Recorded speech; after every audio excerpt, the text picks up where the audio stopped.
Mastering politeness in English. You must pardon me. Hello, everyone. Welcome to our English language learning channel. Today, we're diving into a very polite and formal phrase that you might come across in English conversations. You must pardon me. Understanding this phrase is key to improving your communication skills, especially in formal settings. So, let's get started and explore what this phrase means and how you can use it effectively. The phrase, "You must pardon me," is a polite way of asking for forgiveness or understanding from someone.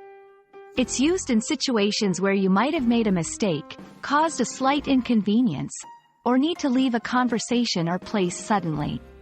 By saying this, you're acknowledging the impact of your actions on others and showing respect for their feelings or situation. "You must pardon me" is most appropriate in formal contexts or when you want to show a high level of politeness. Here are a few scenarios where this phrase fits perfectly. Interrupting a conversation. If you need to interject or ask a question, starting with, "You must pardon me," shows you're aware of the interruption. Exiting a gathering or meeting early. When you have to leave before an event has concluded, this phrase helps convey your regret for the early departure. Acknowledging a mistake. If you've made an error or oversight, using "You must pardon me" demonstrates your sincerity in apologizing.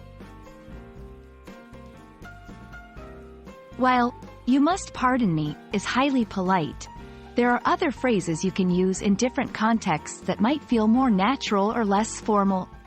Here are a few. "Excuse me," for minor interruptions or when moving through a crowded space.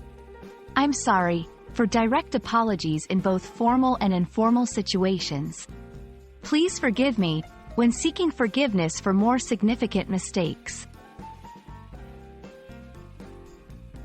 To become comfortable using "You must pardon me," try incorporating it into your daily conversations in appropriate situations. Practice with friends, family, or language partners. Remember, the tone of your voice and your body language also contribute to the message you're conveying, so be mindful of those as well. That's a wrap on today's lesson about the polite and formal phrase, "You must pardon me." We hope you now feel more confident using this expression in your English conversations. Remember, mastering a language includes understanding the nuances of polite expressions, and you're doing great by learning one phrase at a time. Thank you for joining us, and we look forward to helping you with more English language tips in our upcoming videos. Goodbye for now, and happy learning!